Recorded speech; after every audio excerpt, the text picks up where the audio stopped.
Welcome back to Toland's Tactical Tales T3. This is a first episode of our new series we're going to call Self-Defense Cooking. Almost nothing to do with self-defense and very little to do with cooking. Lots of great cooking shows on the internet. This isn't one of them. Go back and read the You Signed the Waiver video, so if and when I offend you, apologies in advance. Circle back, check that out. A couple of things. We're just going to do some basic cooking because I'm a fat guy and I like to eat. But I can't cook. I know if you read it, if you watched the other videos, you saw one of them I talked about how I food poisoned myself twice. So this is more like what not to do or how not to cook. But I thought I should probably cook something at the same time so I can show you that some of my cooking skills are useful. Now there might be a little smoke in here. It's nothing's on fire. It's not like that. It's just I'm making the bacon. Oh yes, I said that. And it's some smoke coming out of that. So I'll show you the before and then we'll do the after, like they do on the, it'll be edited. No. Nice try. So, one of the cooks I watched on the internet said there's a French word, I can't remember it, I just remember it like mouse and peas. Mise en place? I don't know. Put all the stuff you need out before you get ready to cook and set everything up and then do your cooking bits. So, what we're going to need for this recipe is bacon and a bacon sheet. So we have a bacon sheet, right? Bacon sheet. I think that's what's called for that. And bacon. So we're going to put some bacon out. While I'm doing that, just enjoy the show. So this was kind of an idea I got. We'll maybe do some other ones if it works out. Just kind of lay these out on here. Some of you might say, what about putting a rack? You're cooking bacon in bacon fat, and that's why it's called bacon and yum. So you could put a rack on there. You could do that. That's not a terrible idea, I think. I don't have one, so we're not going to do it. Oh, there's a nice picture of my, parts. All right, so bacon sheet on there. We'll just lay this on there like that. Get out a few more pieces, and the other thing is having everything in place. We've got some red pepper chili. Wait, it's getting smoky. Red pepper chili flakes. I've got some. This is brown sugar. I've got some pepper. Oops, regular pepper, right? And then some seasoning, salt. So that we're going to add to it. You don't need to add any of those things. You can just do regular bacon. Could you do this with turkey bacon or vegan bacon? No. Why? Okay, I suppose you be you, right? That's fine. I don't know how to cook that stuff because I have actual bacon, and that's the whole point. So put the bacon out. You kind of don't want it to be overlapped too much. You want it to be close. Get a few on there. All right, once you get the bacon on there, we're going to go back.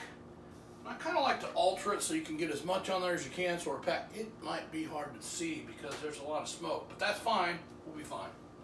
Now, take chili flakes, and again, your mileage may vary on this one. How much you want to put on is up to you.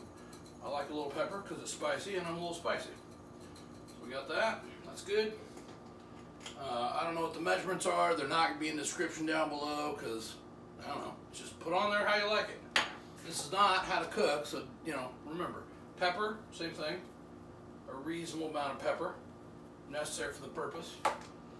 And I'm going to put some extra seasoning salt on there. Again, that one's probably, you don't really need that one. But I like it.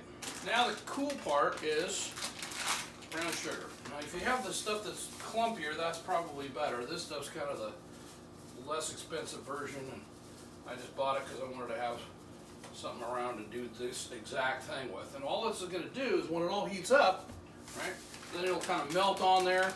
And when you put it in there, it all cooks together and does some kind of magical bacony sauce. Wash my hands off real quick.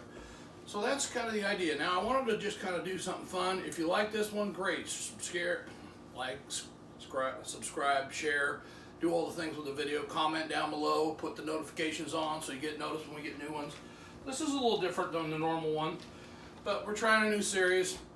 Today it's about bacon, and that's why it says bake-n, right, bacon, and you bake it in the oven. Some people might fry it in a frying pan, cast iron skillet or something. That's fine. but I like to put it on a baking sheet and put it in the oven and bake it. It makes it taste good, it gets it crispy, and it stays kind of flat, and you have everything kind of evenly cooked, hence the name bacon. I don't know why they call it that. But that's what I'm doing with it. So that's the basics. You got your bacon all lined up there. You got your stuff on it. And then when you're all done, of course, you want to clean up. Because, like I said, I'm getting more. It is really getting kind of smoky in here. But that's okay. We'll be fine. Now, we got that part done. Oh, there's the smoke. No, that's the indicator that says that the timer for the oven is on. And I heated to 420. Because as you well know, if you're looking through the freezer for something to eat for dinner and you're going to throw it in Chef Mike, the microwave's over here, I'm pointing at it, you probably can't see it. Chef Mike on the back says bake at 425. You know they meant 420. I mean, you know what that's for, but that's for another day. So we put it at 420. We're going to bake the bacon in the oven about 16 minutes, 17 minutes, somewhere in there. You got to kind of keep an eye on it because it's not cooked, it's not cooked. It looks pretty well cooked. And then give it another minute till it's cooked, and if you wait longer than that, well, it's burnt. And I'm not saying you wouldn't eat it because it's bacon, but you got to be smart, unlike me. Like I said, note the waiver. Please don't cook like I cook. This isn't a cooking show. Why is it called self-defense? Because I had to learn how to cook out of self-defense. So I watched a lot of YouTube videos, kind of like you're doing now, but watch better ones where they know what they're doing and they're actually cooking safely, because this is pretty safe, but, you know. So this bacon, through the magic of television and editing, what will happen is we'll pause this, we'll come back, and there'll be beautifully baked bacon right here. No, we won't. That's not how. This is a one-take shot. It's going to be what it is. The bacon there's not fully done yet, but I'll show you kind of what the idea is, and then we're going to end it there for our first episode of self-defense cooking. Hopefully you like it. Hopefully you got something out of that. It's kind of fun. I enjoy doing these videos. I love putting them out there for you guys to watch. If you like it, great. Let me know down at the bottom. Put the comments or whatever you do, right? I think the next episode, shameless retail plug for that one, is going to be, I think, chili cheese corn dogs. Because that seems safe. All right, guys. Let's pull this out, see what it looks like. It's not done. It's just started. But it'll be fun. Where's the hot holding machine? There it is. All right, hot pot holder. Something so you don't burn yourself. Make sure the oven, holy crap. Alright, oh, that's hot. Whew. So this isn't ready yet, but you get the idea. If I hold that up and you can see the sizzling goodness. And I'm pouring this excess bacon fat off into the cast iron skillet because we'll use that for something else. Well, there goes all the bacon. And actually, I'll probably put that right back in the oven after I turn this thing off. Well, hopefully you can see through the smoke. Good Lord, that's a lot of smoke. Okay, all right, got it. I cleaned the oven. Well, sort of. Thanks, everybody. Be safe out there.